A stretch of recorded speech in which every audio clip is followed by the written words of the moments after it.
You are welcome to Spot On with StephREDD. How are you, StephREDD, today? I am fantastic. In Spot On with StephREDD, we talk about different topics, just different issues. There's a form of artist in everyone. I love to be very independent. And the recognition of the genius that we are and who we are. I sound very smart, but I have zero education.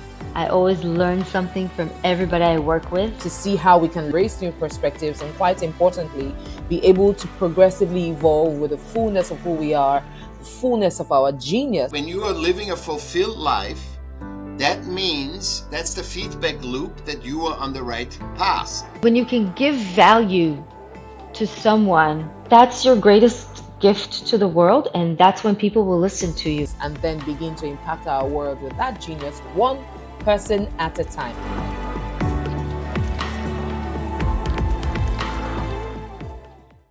Today, I have a phenomenal guest. Her name is Ronya, and I am super delighted to have her. She is the founder of Ronya Man's Art, which is she's a multifaceted artist, and she's quite a creative. Her creative brilliance is out of this world. I guess genius, would I say. Now, she is more than just an actress. She's also a producer, an acting coach, and she's just a tapestry of joy, laughter, and profound storytelling.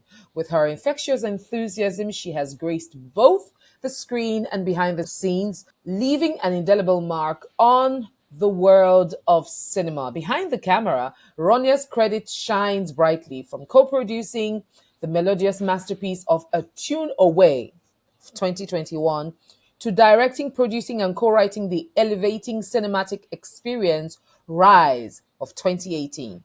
Her contributions extend to the international stage through her advocacy at the Real-Time International Film Festival, where she passionately champions the beauty of global cinema. On screen, Ronya's talent radiates through blockbuster hits like Omogeto of 2020 and the hilarious roller coaster The Johnsons 2019 to 2022, showcasing her versatility and depth as an actor. Her latest venture, Lahira of 2023, is an action-packed drama, further cementing her legacy in African television. But beyond the glitz and glamour of the entertainment industry, Ronya is a soul deeply rooted in her Israeli heritage, navigating the complexities of life and the art amidst the ongoing challenges in her homeland. Her perspective is not just shaped by her achievements, but by the resilience she embodies in the face of adversity. In today's episode, we will peel back the layers of Ronya's life, exploring her childhood dreams and the values that guide her, and the profound impact of her work. We delve into the depths of her experiences, discussing her inspirations, aspirations, and the wisdom she's gained through personal challenges. Ladies and gentlemen, stay tuned as we unravel the tapestry of Ronya Man's Art. An artist, a storyteller, and a beacon of hope, ready to share her laughter, smiles, and tears with us. Let's dive in a moment.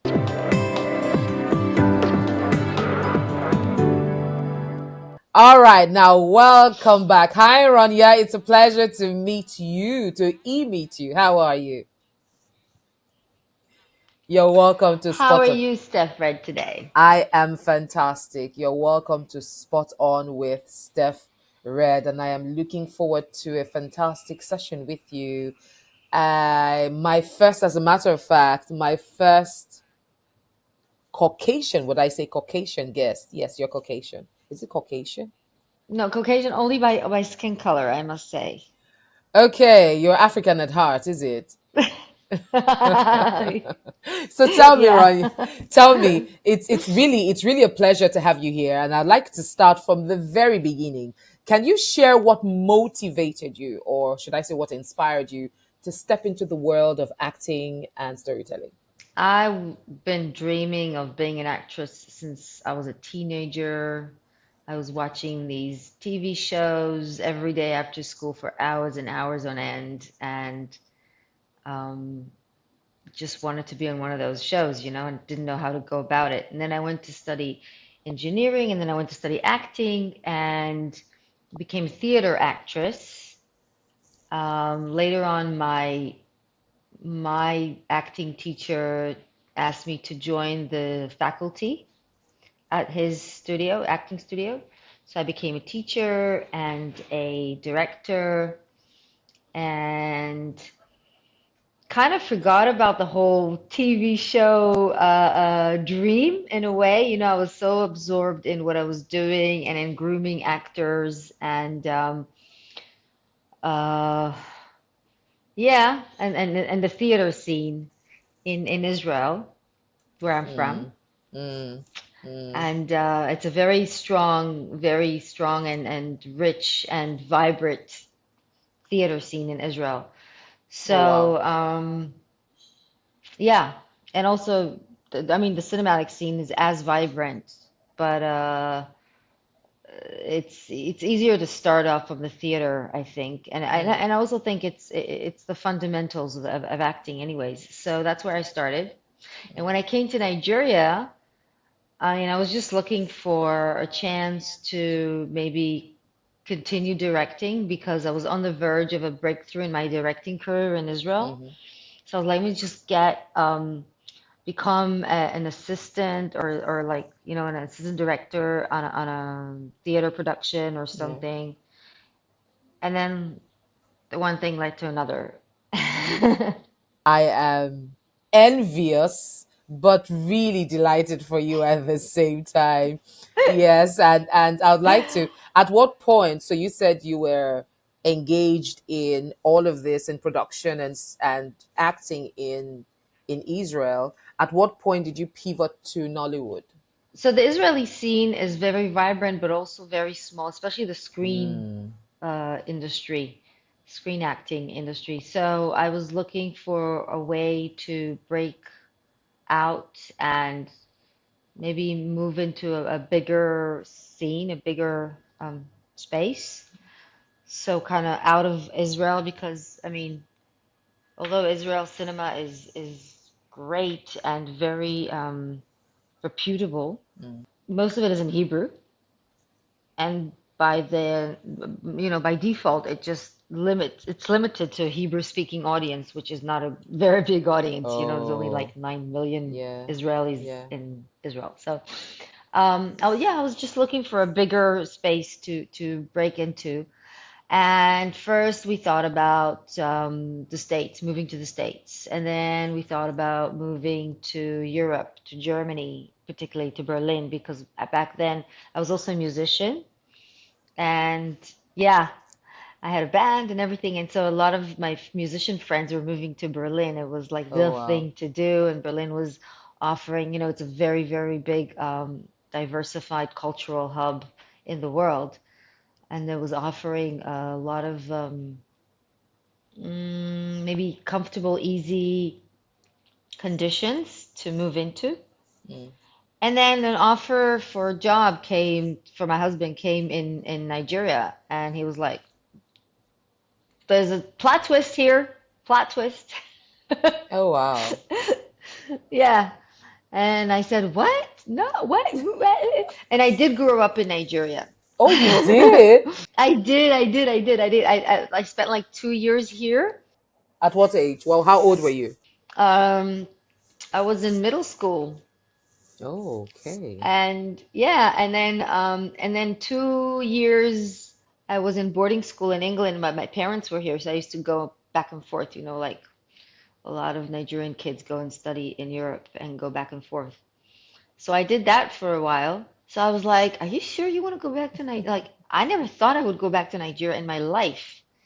And he said, "No, no, no, no. I've been hearing about you and about Nigeria from you and your family and your friends and everybody. I want to go and check it out. I want to see what it's like." So we went to Nigeria, and then I learned that oh, they've got the second largest um, film industry in the world. Yay, Yeah. mama, you can roll your head Yeah. again. Yes, you do.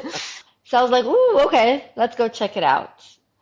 And I came. The first thing that happened was we landed in the airport. I remember this so clearly. We landed in the airport. I come out of the plane This is like 15 years since I was in Nigeria, thereabout, right? I come out of the plane, I go into the airport, and the first thing that hits me is, oh my God, I know this smell. It's like maybe you've had this experience. I don't know. Yeah, I don't know. I don't know if you've had this experience before, but it's like I you know go what you're somewhere talking that you about. haven't been to in years and years and years and years, and suddenly there's this familiar smell that hits your nose and like, wait a minute, I know this. I know this place, you know? So I was like, this is what Africa smells like. Yay. So I started, and I fell in love with it. And then I went Oh, to wow. Met Film School Berlin because remember, I came from theater Yes. and I want to venture into film. Okay. So I went to film school and I was lucky enough to do that. And then I came back here and I started working with this big production house. And that was an amazing, amazing experience. It was just such a Wow. beautiful learning experience for me that helped me really immerse into Nollywood, and I just fell in love with everything about it. The people, the pace, I mean, I love challenges and I love working hard.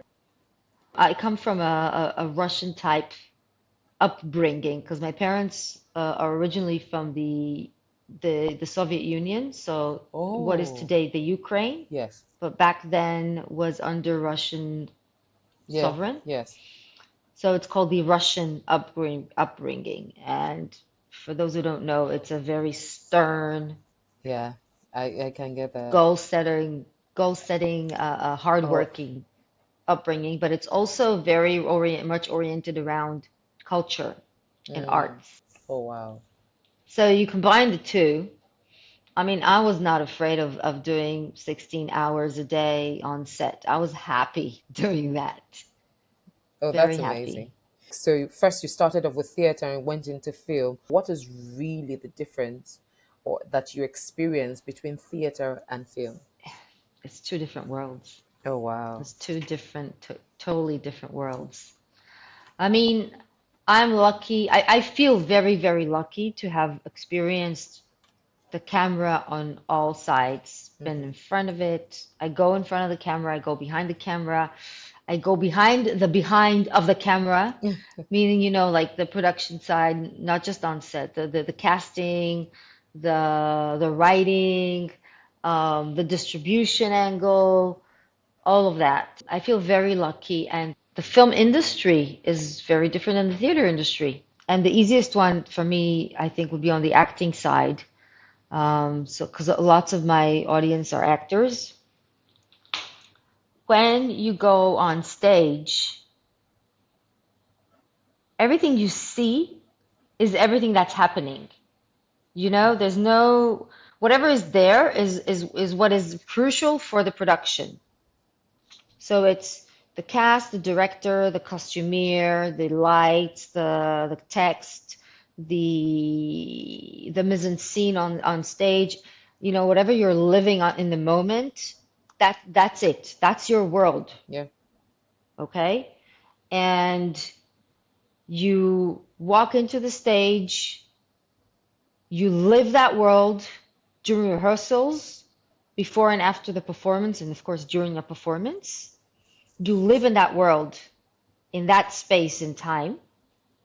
And when you get out of the theater, you go home, you cleanse it out of your head. You can like just let go till the next show Yeah. or till the next day of rehearsals, right? Mm-hmm. So, and there's a growth process there. The more you perform and the more you rehearse, the more you understand your character, you have time to kind of break into its own skin, or grow the skin of a character onto yours. There's time, there's like a process, evolving process. But most importantly, it's what you see. What you see is what there is. Whereas in film, mm-mm, mm-mm. I find that in the film world, the world of the story that is unfolding, that you're trying to tell, Yeah. has to be told with so many different elements that you don't necessarily see on set in that moment in time. because you come and shoot your own little scene. You shoot your scene, but there's a whole story that unfolded behind that scene, that brought about this scene, but you haven't seen it yet because you haven't shot it yet, or because you weren't in the other scenes, or because you weren't, So just on the story level or the character level, there's a lot of inner work that needs to be done on your own as an actor, and is happening in a space that you don't see. That's number one. Number two, there's a lot of elements that go into the production that, as an actor, you wouldn't even be exposed to if you've never been on the production side of things.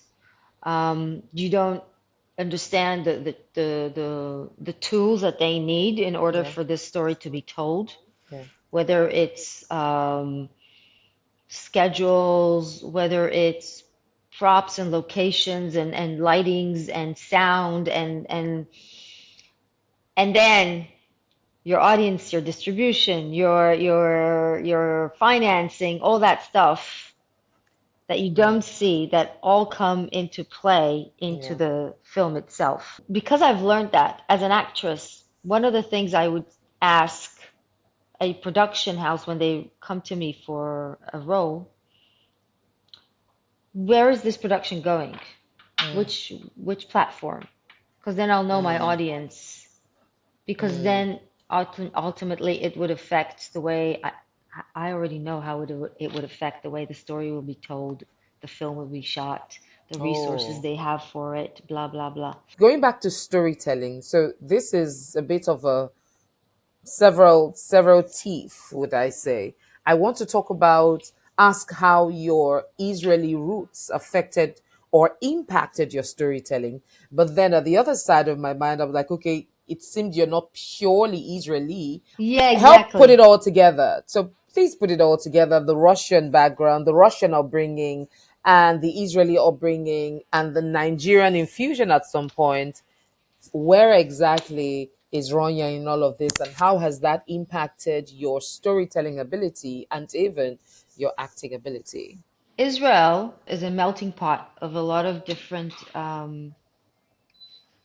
people from different backgrounds in the world, because the Jewish people come to Israel to live in Israel. It's their land. So you have Jewish people coming in from Eastern Europe, like Russia, Ukraine, Poland, Bulgaria, Hungary, Romania, a lot of, a lot of Eastern Europe, a lot of Western Europe as Yeah. well, Spain, France, a lot of people from Northern Africa, Tunisia, Morocco, Algeria, even Iran, Syria, Egypt. We have Jewish people from, well, we have a very large Ethiopian community, Jewish Ethiopian community. Oh wow. And yeah, so Israel is a huge, multicultural society, and a liberal one at that. And we've been like that ever since, ever since we even from before we were founded as a country, because the Jews were exiled and then they came back and then they exiled again and then came back, blah blah blah. I won't go into all that, although it's a hot subject nowadays when you think about it. Yeah. Yeah, so my parents were of the Jewish community that came from the USSR, the Soviet Union. At the time, that was back in 1970s, 69, 70. Um, and and that part of the country is known today as the Ukraine, because at some point, as you know, the USSR broke into its national states. Ukraine, Bosnia, can't remember all of them. Uh, Yeah. um, so I think Lithuania as well. So in my house, I would speak Russian with my grandparents and my parents. I would speak Hebrew in Wow. school, and I would Oh study wow. English in school. Yeah, it's like you're Yoruba, right? Yeah, kinda. So a lot of Yorubas I know speak Yoruba at home with their parents or their grandparents. English at school. Mm. and maybe study French or another language, right? Yeah. Mm. Um, so yeah, so that's how we I was brought up. That's why I said I was brought up with a Russian upbringing because my parents are very Russian, and the Russian the Soviet Union, the way they was a very communist Mm. state at the Yeah. time, which meant that the arts were given for free to the people. Yeah. The state gave art to the people because they Mm. believed that by doing so, they installed their national culture into the people. And by Mm. thus, they create this strong patriotism and affiliation to their country, which I think is right for every country, you know? Mm. Mm. So if you look at Nigerian culture and arts, Yeah. I feel that we are very much, we bring out our Nigerian stories into our art. It is not by chance that once Nollywood brought the Nigerian stories and faces onto the screen, the whole of Africa started following it because finally they saw their own Telling selves stories, in absolutely. those, right? Absolutely. So, yeah. So Mm. I believe that it is the right thing to do to promote the arts and the culture of our country in order to unite our people and to promote ourselves as a country and promote our pride as a nation, etc. And Amazing. I think that's one, yeah.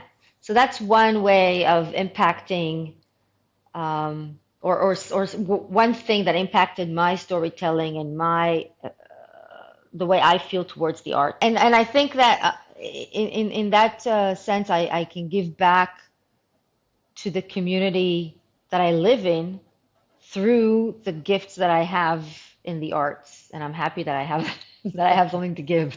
Oh, thank you. Thank you for that. So, what has been your most challenging? So, should I go with the most challenging role or your most challenging production? And even Hmm. prior to that, what were the, did you experience any level of challenge trying to get into the industry? If so, how did you surmount it? My biggest challenge, I think it's right now, because I mean, as an actress, yeah, I faced a lot of challenges along the way just to get used to the way things are done and always trying to prove myself. Mm. But I think that goes with every actor and with every production. Mm. I'm happy to say that nowadays when I go in production, I'm kind of used to the challenges that a production would have, and so I take it more easily Mm. than I used to before. But that's just experience. I mean, that would be for any actor in any or for any career even. You know, the more experience you have, the more you grow to maneuver and navigate the challenges Mm. more easily. Um, but I think now that I've ventured into being an executive producer, I'm currently leading two international co-productions between Nigeria and Israel. Mm. Um, yeah, with a strong mandate from the Israeli government. Well, that's I amazing. feel like yeah, and I think that's the most challenging thing I've done so far. Maybe because it's new. You know, every time I Okay. take on a new challenge, Yeah. and that becomes the most challenging challenge. Um, so yeah, so this one is you know, and the bigger the project, the bigger the challenge, obviously. Absolutely. I Yeah. also faced a strong challenge taking Nollywood to the international market in Cannes Film Festival this year. It Mm. was my third time at the festival in France, and I was really struggling with the fact that Nollywood was not. It's not that they don't know about us in the international market world. They do. But they know it as a name, as like Mm. this cloud, this big thing that is there. Nigeria. They don't know. Okay. Yeah, they don't know our stars, our names, our big production. They don't know, and that Wow. was a big challenge that I'm now trying to tackle in different ways, and I haven't found the best one yet. Oh, wow. So that's getting into the industry was not a big challenge. Okay. It was just fun, and I think this is one of the biggest lessons I took. I think I told you this before. I had a few lessons that I took from the time I was working on the production company right after film school. Yeah. I was working for productions on productions for Iroko TV and Africa Magic as Mm, an assistant director mostly, and but also as a director and an actress. And I learned that I don't know if I learned it, but I did my homework, yeah. and my homework part of it was to study very well the environment in which I'm at. Mm, Like I told you, I went to film school and then I yeah. came back and I studied very much the culture of the industry and of the people that I was with. Yeah. And that enabled me to just immerse very easily into the industry, and I was very, very happy that I did that. It was a lot of fun. It still is a lot of fun, even through the challenges. Um, and I think one of the biggest and happiest productions I ever did, and I did big ones like Rattlesnake and Omogeto, Oh, yeah. but the Oh, rather. fun one, yeah, and the Johnsons, but the one I remember most favorably was actually one that others might say was challenging physically because we were out in the outskirts of a village in Abuja, outskirts of Abuja, outside of Abuja, and I mean I had 3 weeks of very little food, very little light, outdoors most of the days in the heat. Oh, wow. So physically it was a challenge, but this was the most fun production I've ever done, I swear. It was action. It was Lahira on DSTV. You might have heard of it because it was really trending on DSTV on African Magic Okay. when it was on, which Yeah. was up until like 3 months ago, I think, on the Which African one? Magic Lahira. series. Yeah, Was that you? Lahira. That was me, Dr. Louis Michel. Ah oui. You said Nigerians have a very high talent for acting and music. So, what in your space, having gone through all of this from stage acting to film to production, even acting yourself, all of it, what would you advise someone who probably wants to look up to you as a role model or someone who wants to come into the industry, either as an actor, producer, or director? What would be your words to them? As I was preparing for this interview, and I thought, what is it that I really want to say here? Because, you know, I kind of, like I said, do your homework. Remember, I said that, do your homework. Yeah. So I did my homework, and I was wondering, what is your audience? What is it that you want to tell your audience? And, why you're interviewing me, of all people, and how can I help you achieve your goals? So that was my homework. And one of the things I spoke about it with my friend, and she said, Ronya, one of the things that you really do well is you go in with confidence with what you believe in. And I told her the only reason I have that confidence is because I do my homework, and I know what I'm talking Mm, about. So when you say you want to go back to acting, I think it's doable for real. It's doable. I mean, look at me. I ventured into an industry that I had, nothing with, yeah. and within, but and here's the answer to your question. One of the greatest ways I think, one of the greatest tools that helped me, I think, was how I was giving back to the community a lot. I was volunteering and I was giving back, and I still do. Mm, And that's my mm, answer to your question is give back to your community. Don't just expect that things would come to you, or that oh, because I'm working hard, I should be getting this and this and that. mm, No, yeah. there are, you know, and I think even the way I was thinking about you and your audience and how I want to help you give your audience what you want to give them is a small example, but filmmakers in Nigeria, I've seen their struggles. I have seen it from close up when I was directing and producing films and a film festival, so I know their struggles.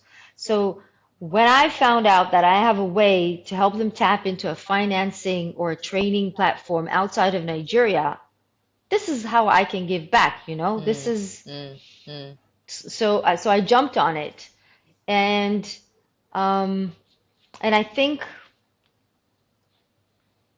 when you can give value to someone, yeah. that's your greatest gift to the world, and that's when people will listen to you as well. Thank you. Thank you for that. Thank you. I really appreciate that. It's quite a challenge to be able to switch roles consistently. And if you do not have a strong identity of self and a strong center, we may tend to lose because we're wearing so many masks and soon we forget what our real face looks like.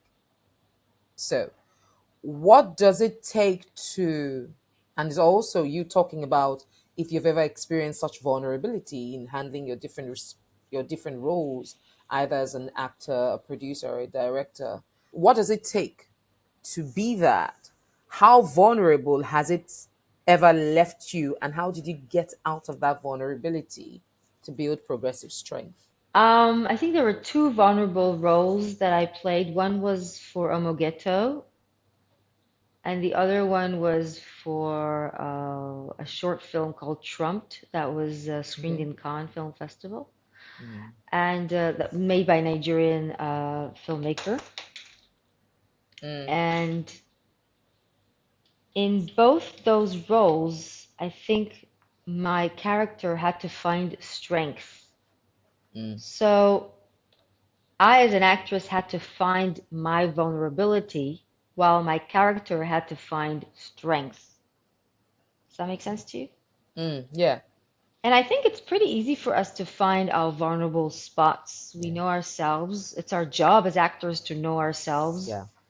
and to know how to find those vulnerable spots. And I don't know, I kind of don't think that I was vulnerable enough. I kind of want to still portray a more vulnerable character. Yeah. I Mm. haven't, I feel like that catharsis in a way, it's cleansing to be vulnerable in front of people in a way with permission to be vulnerable, you know, is Yeah. cleansing in a way. And I kind of feel like I haven't had that enough yet.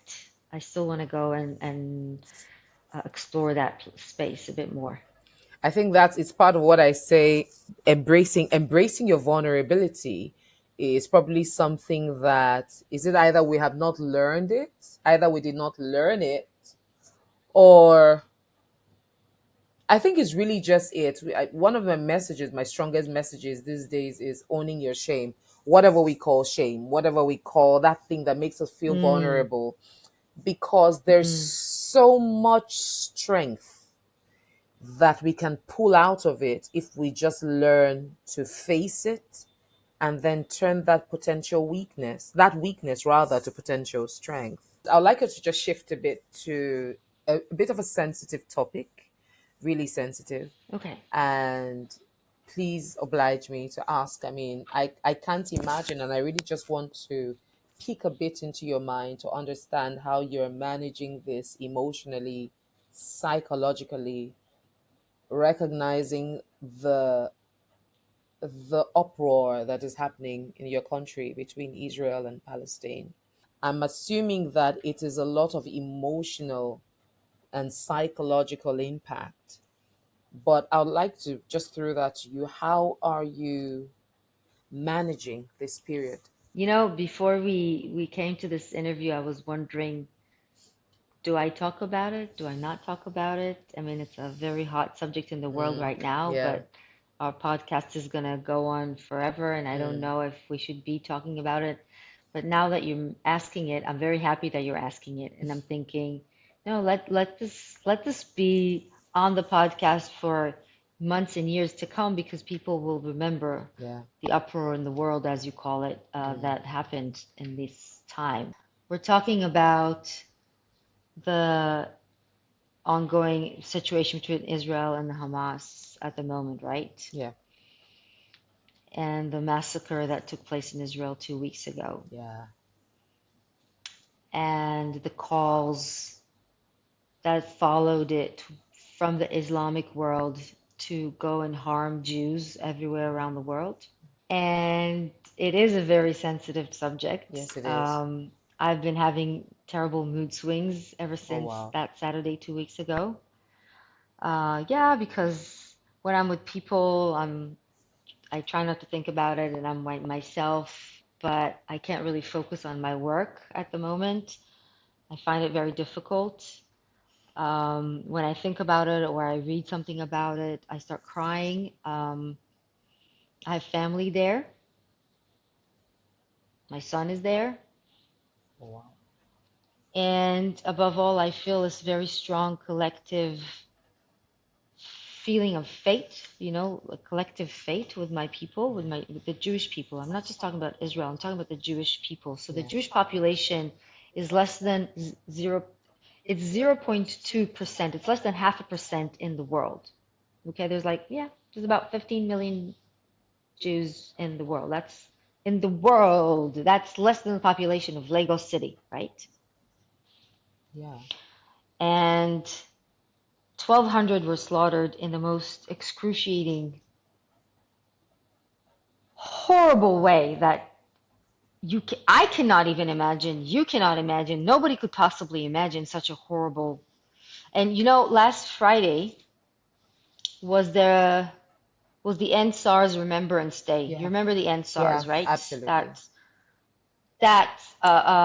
was an active part of it, yes. Ideologic, the most righteous ideologic Yeah. demonstration, peaceful demonstration that I think ever happened in Nigeria Yes. against the police force that is meant to protect its own people, Yes. and instead are oppressing them and being violent towards them. And Yeah. I think it was the most righteous, and that ended in a horrible massacre of young people in Lagos, right? That later rippled onto a entire city effect of looting and violence and Destruction. whatnot, and we Yeah. were going against our government, and rightfully so. I had friends there. I wanted to go and demonstrate. This was like 2 kilometers from my house, and I wanted to go out and demonstrate on that day. And I was contemplating whether I should or shouldn't. And then the shooting started, right? And I felt very, very strongly about that one. We were shocked, we were distraught, Yeah. we were angry, we were paining. And I'm not comparing, but there was a demonstration in Lagos about this last Friday. And on the same day, there was a demonstration in Abuja where the mosques were calling Islamic people to go out and speak out and hurt Jews around the world. And there was an Islamic demonstration in Abuja on that same day. I was like, really? I have some very good Nigerian friends that are Christian and some very good Nigerian friends that are Muslim. Yeah. Some from the north, some from the south. I know it's totally different Islamic streams. The Yeah. north is the north, the south is the south. They're not the same. And they don't even think the same about each other. But to just know that some of my Nigerian sisters and brothers were out there thinking even about demonstrating against myself or people like me gives me goosebumps. I cringe. I'm crying. I'm like, why? What did I do to you that was so bad? What did my Jewish sisters and brothers did to any of you? Nothing. Why would you go out to the streets and call? And my brothers and sisters just went through the most horrible massacre. You think SARS was horrible. This was a massacre against kids, babies in their wombs. A woman that was 9 months pregnant was shot to death. Her infant was taken out from her womb and beheaded. Oh, wow. Yes, forensic reports. A body of a toddler with an axe stuck in his head was found. Bodies of children this size clutching onto each other were found burnt. So you know that they were burnt alive, holding on to each other, and their size, the size of a toddler. I mean, horrendous acts of violence. They shot an 80-year-old grandma and uploaded it onto her Facebook page because they filmed it with her phone, and her family found out by looking at her Facebook page that Yes, this is how she was killed. I saw that on CNN. So I mean, the most horrible acts of violence. And my sisters and brothers, you experienced a massacre 3 years ago upon your youth that were demonstrating. How could you go against these people, the people of these victims? How could you go against them now? Why? Why? They're not even in your country. You know? So yeah, this is a very confusing time.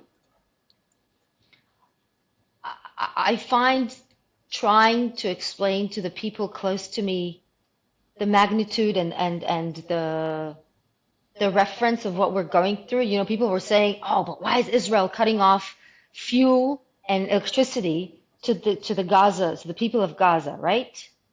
Yeah. That's not fair. There are civilians there, and I agree. And then I'm asking you, the people of Nigeria, imagine that, you know, our oil comes from the Delta area. Am I right? Yeah. It's mostly from the Delta area. So imagine that the Delta people were the ones bringing fuel into the South, for example. Yeah. Right? And they've been doing it for free because we give them electricity and water for free. Yeah. And the Gazan people are 2.5 million people. That's about the 3 times of Abeokuta. So let's say Delta people are giving fuel, oil, for free for a population 3 times of Abeokuta, okay? Or NEPA for free for decade, for 12 years straight, Yeah. 24/7. And now the people of Abeokuta decide to throw a massacre on the people of Delta because they're Deltans, because they're not from their tribe. It doesn't even matter what tribe they are, because they're not from their own tribe. Okay? And I'm well aware of the sensitivity, the tribal sensitivity in Nigeria. What would the people of Delta do to them? Yeah, I hear where you're coming from. What would they do? I hear where I'm you're not coming even mentioning retaliation. I'm just asking, would they keep on giving them oil for free? You know, what just happened right now, I Complicated. literally just got into the emotion. So the truth is, over the last few days, rather about 2 or 3 days ago, I turned off BBC. I unfollowed BBC and CNN because Okay. I didn't want to keep seeing those images and seeing what's going on. I mean, as bad as it can be, right? And I like when we started talking about it. You talked about collective hope and faith, that, that's where we literally have to be: collective hope and faith. And would I even add forgiveness and pardon and reconciliation and whatever form of repentance from all the offending parties. And while that will not bring back the dead, while that is going to take a while, I mean, on Friday, I woke up that morning to say, I just saw a status, and it was, "We will never forget." I'm like, oh my gosh, it's October 20th. And I I remember that night. I remember the gunshots. I was hearing them from my house. I was praying.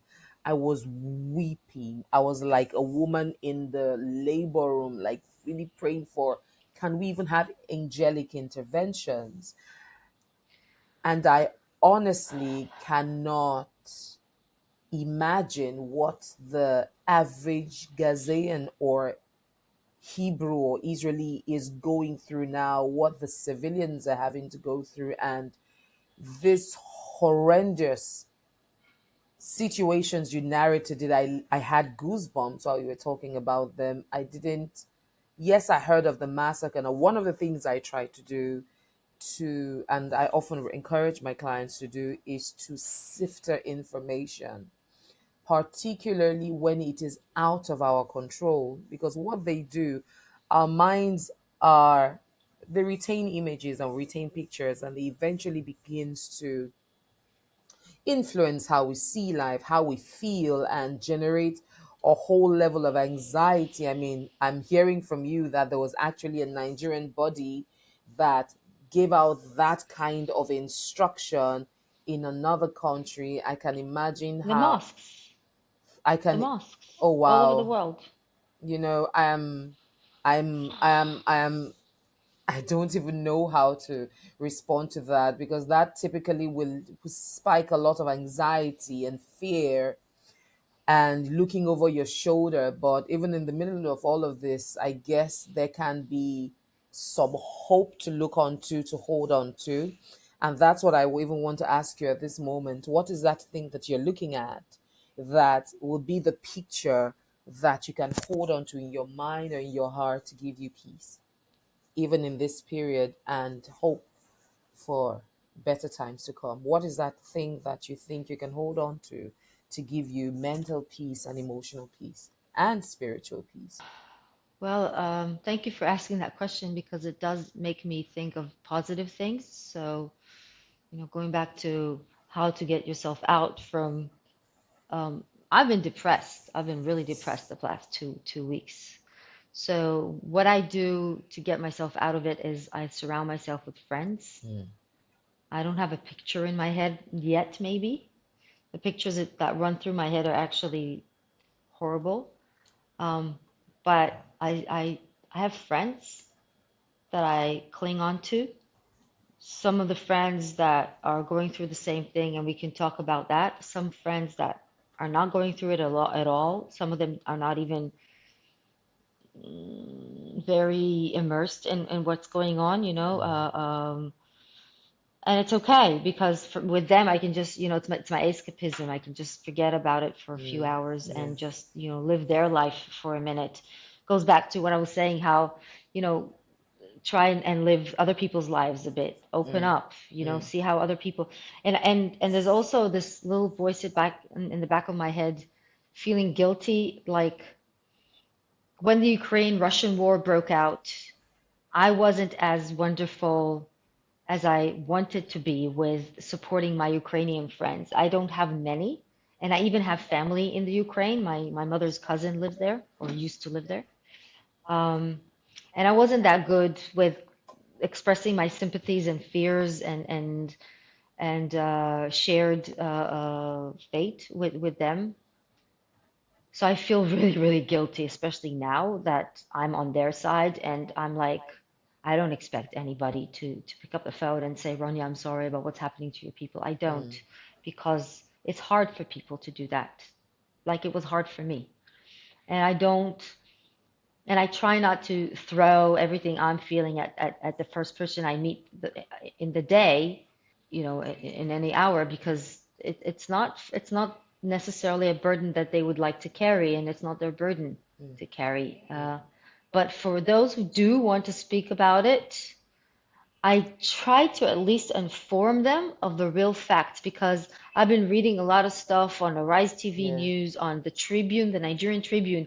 There was an article in the Nigerian Tribune last Monday, not today, like a week ago, on Monday, a week ago, with this writer that seems to, I mean, I'm sure he's very established and he writes very well, Mm, but he was trying to do a little recap of history, and he gave a lot of wrong information, misleading information about the ongoing situation and about the conflict between Gaza and Israel and everything. And I was like, guy, this is at least give people the right information. Yeah. So that's something that pains me a lot. And there's one more thing I'd like to say, Yeah. please, Stephanie, is Please go that ahead.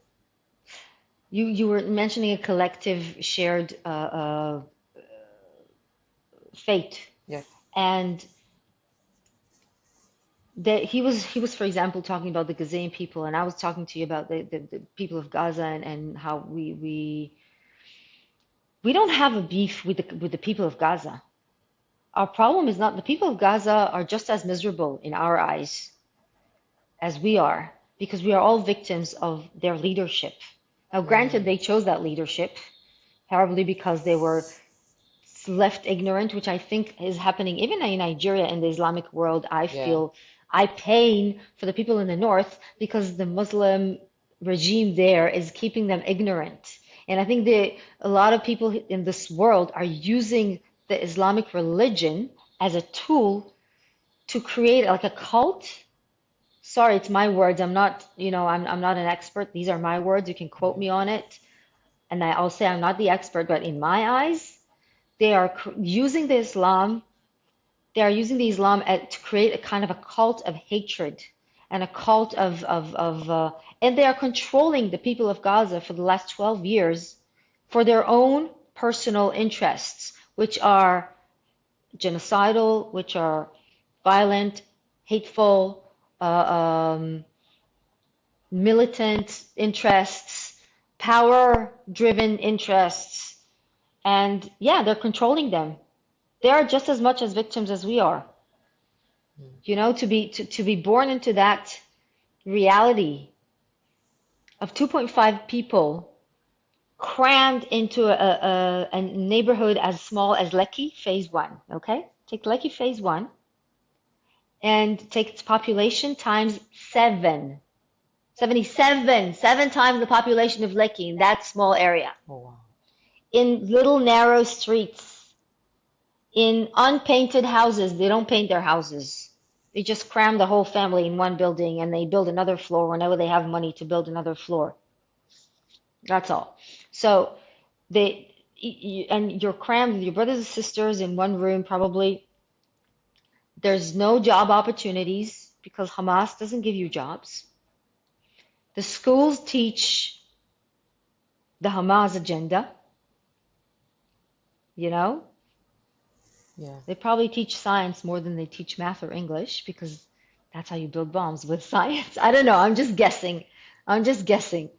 But I saw a video of children in Gaza being interviewed, and all they talk about is how they want to get a Jew and blow them up Wow. because that's going to make them free and liberated, you know? Um, I mean, so that's a lot to unpack. That's a lot sorry, to sorry, you were unpack. asking me of a picture of hope, and I actually Yeah, gave you a and lot more than, yeah, no. My hope is you mentioned global citizens. I think if the more we have global citizens around the world, yeah, the more we have people who can live in someone else's shoe out of their own immediate environment, yeah, the more hope and peace we'll have in the world. yeah, yeah, absolutely. Yes. And I mean, in the middle of all of this, I'm just reflecting to the times when there were such things as wars, the First World War and the Second World War, and all those other inter-country mayhem that the world has experienced, and really just praying that this too would come to pass. Hopefully that there won't be as much destruction, the kind of destruction that will now take years to recover from. I don't know to say. I'm sorry, but I totally share my condolences and my prayers and my hopes with you and your family. I can't imagine the anxiety you're going through, considering that your son is there and you have family there.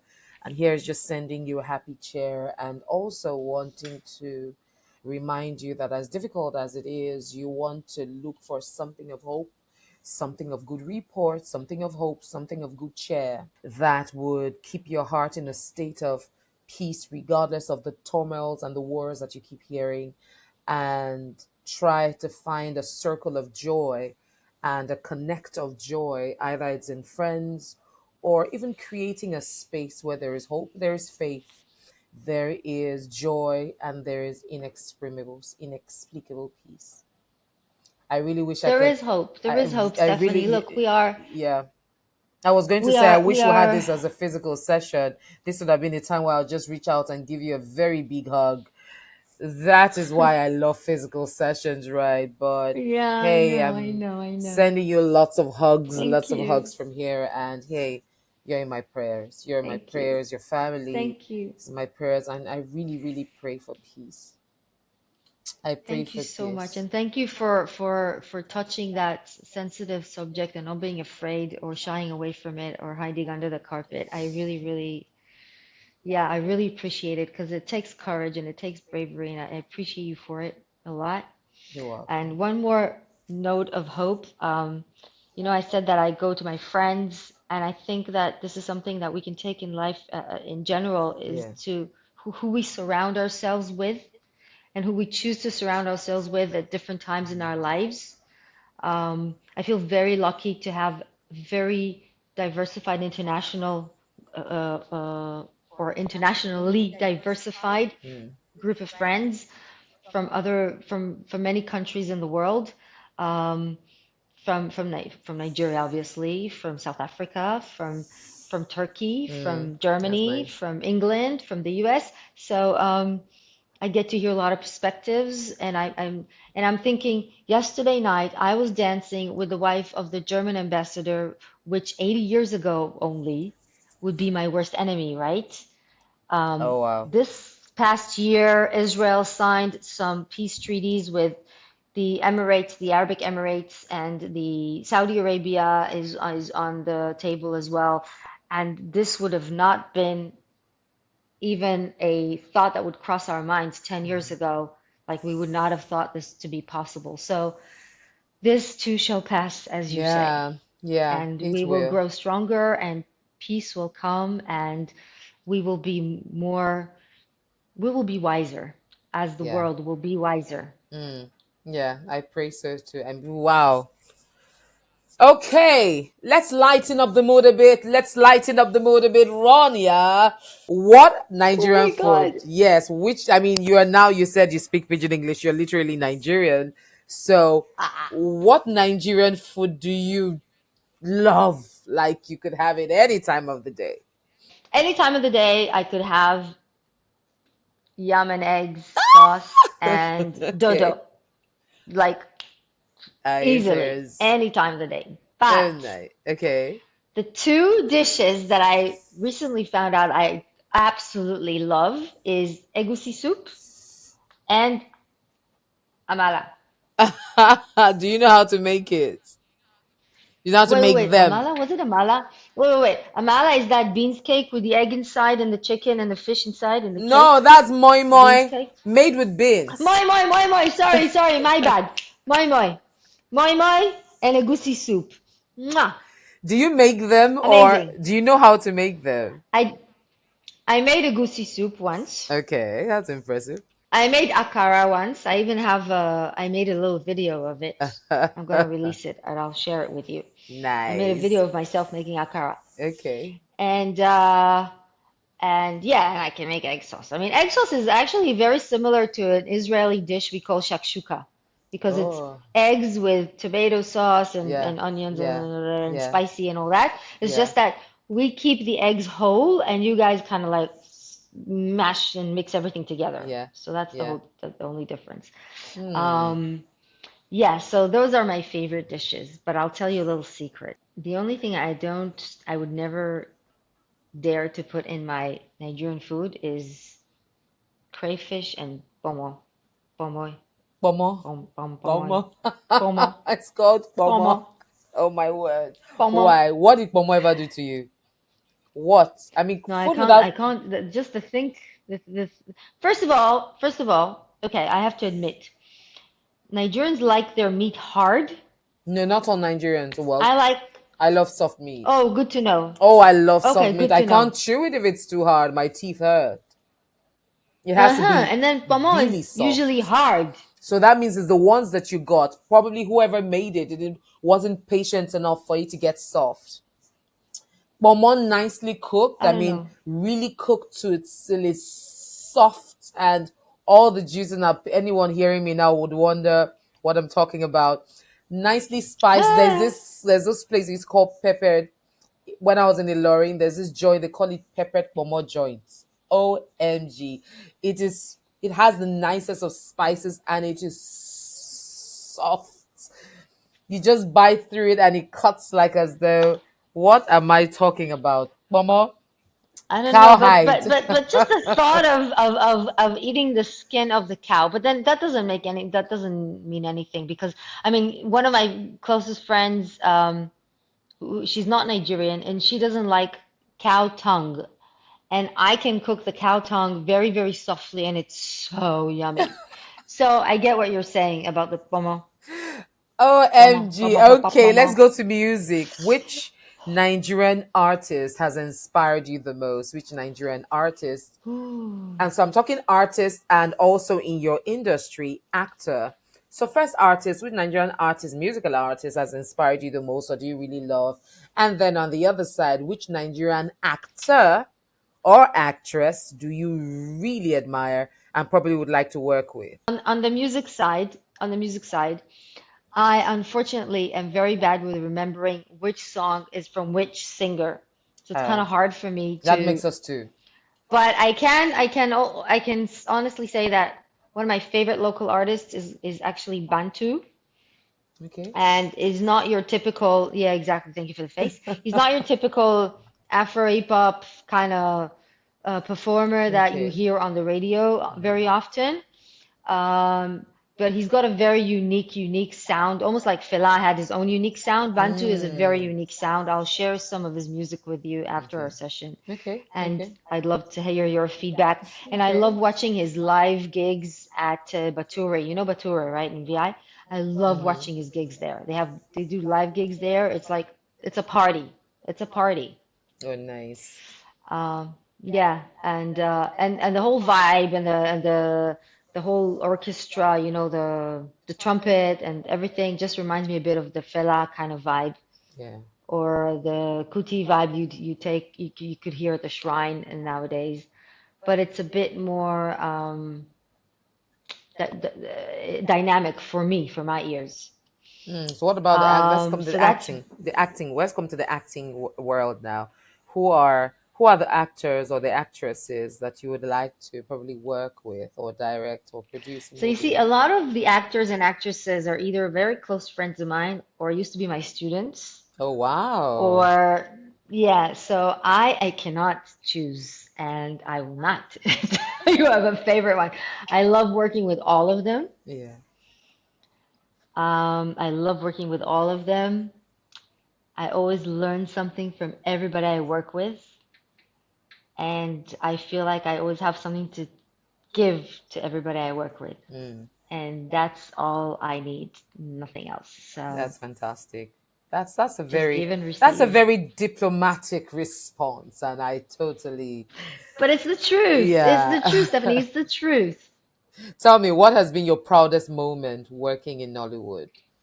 Professionally, personally, what has been your proudest moment and yeah.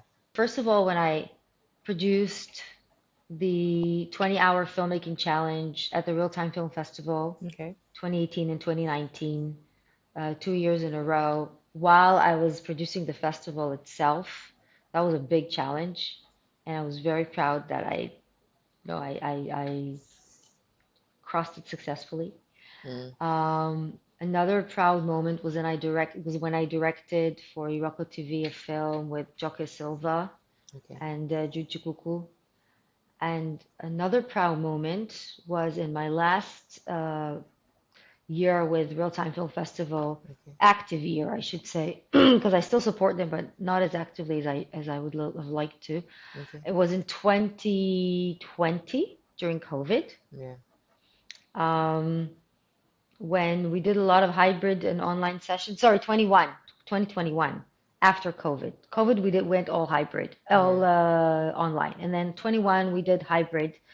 And I put together an international screening day at the Alliance Française for all the foreign films that we screened at the festival.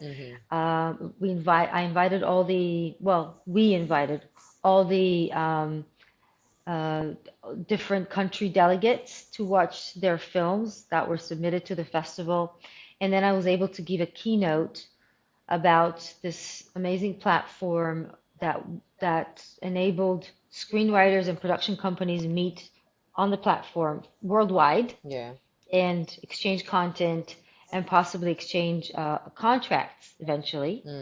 Um, and that was a big breakthrough in my eyes for the Nigerian writers, essentially, mostly, because it enabled them a path to production companies outside of Nigeria, and not just it just opens up more options. And so I was able to facilitate that partnership, and I was very proud of that. Yeah. Um, yeah, those are just like on the tip of my hand.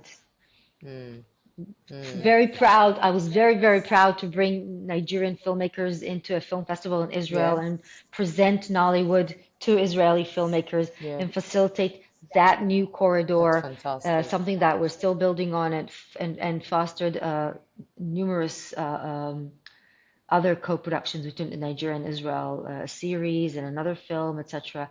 And now I'm doing something like that with the Caribbean. So there's a lot that I feel very proud of. Well, I mean, that's I should amazing. shut up now. No, that's amazing, and I really commend you for that, because I was going to ask, what I was really going to ask next was, how are you working at leaving a legacy or positive impact in the world? What do you envision? And I mean, this, in my opinion, is already a good impact. I mean, using your platform to bring about that synergy between Nigerian movie and Israeli movie, that's already a lot of that's already impacting itself, and you using your influence to inspire some level of collaboration. So yes, you should be proud, and if you're not going to sing your praise, who would? So thank you so much, Ronya. Thank you. Honestly, thank you for sharing, thank you for allowing me touch a spot I really had no business touching, or I wasn't even prepared for touching. Thank you for sharing your emotions, for sharing your journey, which is truly inspiring.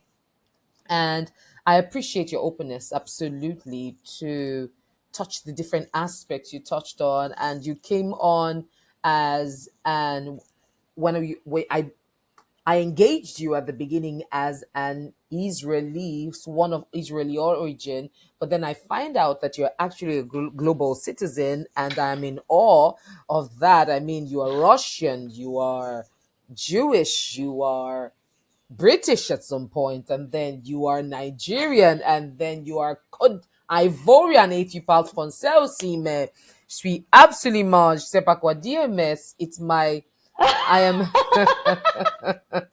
I mean, thank you.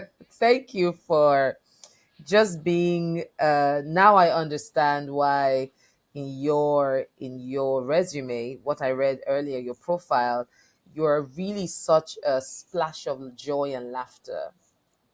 You have a Oh, contagious smile, by the way, and it thank you. is, yes, it's it's contagious. I think that's just the word for it. And just a sweet personality. Thank you for blessing Spot On with StephREDD with the uniqueness and the genius of who you are and everything that you've done thus far and all that you're doing. Thank you. Thank you. We're wrapping up Thank you now, so and I much, just want to Stephanie. ask you to, what would be your words of wisdom to whoever is going to watch this podcast and whoever is going to listen? What are those words that you would like to leave as an inspiration to them, for those that want to probably copy and re-engineer themselves from you, or for those that just want to know how to be better, be the fuller versions of themselves? What is that piece of wisdom that you'd like to leave with them? First of all, I'd like to say thank you, Stephanie, for giving me the space and the stage to to be open and to give my wisdom and whatever it is that I have to give, and um, allowing me to be so open, and again touching on delicate subjects there and here and there, and also your own energy is contagious. It's good vibes, and Thank thank you you. for it. Yeah, yeah, you really brighten up my day. Thank you. Thank you so much. Thank you. And for our audience, I'd say just a little summary of what we talked about. I think that what makes us good people is when we contribute to humanity and first and foremost to the environment around us. And and for that, I think what we need to always look for is how do we give back to the community we live in? How do we learn more about the community we live in? And remember, we also want to learn about other communities in order to broaden our state of mind, our spectrum of thought, in order to innovate ourselves and reinvent ourselves and make ourselves better even from what we are. And part of it is doing your homework. When you come into any situation, study it, prepare yourself for it, Yeah. learning the context in which things are being done Yeah. and said, and even if you're going to a movie premiere, for Yeah. example, like the glitz and glam is great, but study the person who made the film. Study what were they trying to say by making this film? What were they trying to convey? What were the struggles they might have had, and because it's not just glitz and glam, like we said, there's a lot of hard work that goes behind it. And so do your homework, and then once you do that, confidence will follow you and people will follow you. And that's last is the people you surround yourself, in my opinion and in my experience, should be a what's the word? I don't know. Like when, never mind. It's just a canvas of people that are both strong and can inspire you and teach you how to and lead you and teach you greater things, Yeah. but also Yeah. people that are like you, like-minded, and also people that are maybe not as strong as yourself, because you will definitely learn from them if you Yeah. just open your mind and listen to them. You will learn from them. They have their own perspective, and it will teach you, amongst other things, also to be humble. Yeah. Yeah.